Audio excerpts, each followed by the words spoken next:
అలసిన వానికి ఓరడించు మాటలు.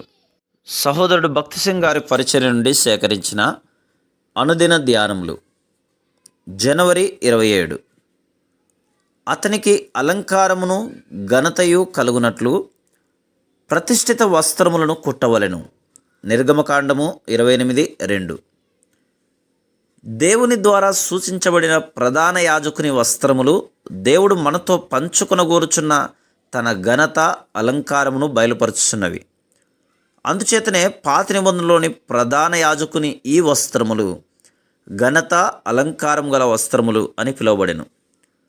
ఒక ప్రక్కన అతి పరిశుద్ధ స్థలములోనికి వెలుటకు ఏ ఒక్కడును అర్హుడు కాడని దేవుడు చూస్తున్నాడు.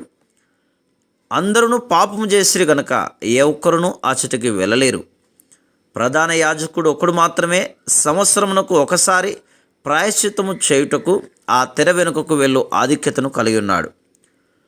మరొక ప్రక్క నా శరీరమందు మంచిది ఏదియూ నివసింపదు అని పౌలు చెప్పినట్లు రోమా 7:18. మన పాపమును బట్టి మనం పూర్తిగా పాడైపోయినను మనము ఘనత అలంకారం గలవారముగా కావాలనని దేవుడు కోరుచున్నాడని ఘనత అలంకారము గల ప్రధాన యాజకుని వస్త్రముల ద్వారా ఆయన బయలుపరుచున్నాడు.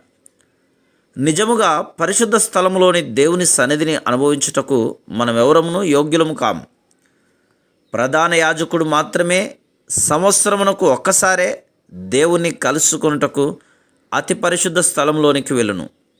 ఈ వస్త్రముల ద్వారా మన సంతోషము మరియు మన ప్రేమ ఎలాగున సంపూర్ణము కాగలదో, పాపము ద్వారా వచ్చిన మన దిగంబరత్వము ఎలాగున కప్పబడగలదో, మరియు దేవుని సన్నిధిలో ఎలాగున మనము మహిమాయుక్తముగా ఉండగలమో అని దేవుడు బయలుపరుచున్నాడు.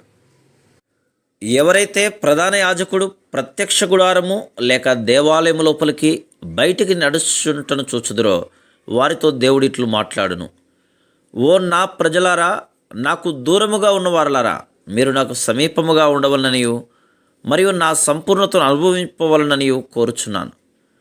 మనము దేవుని సంపూర్ణతలోని మన భాగమును సంపూర్ణముగా అనుభవించవలనను రహస్యమును నేర్చుకొనవలను గాని కేవలం మన పాపములు క్షమించబడి పరలోకములో ఏదో ఒక మూల ఉంటే చాలునని మనం తృప్తి పడకూడదు.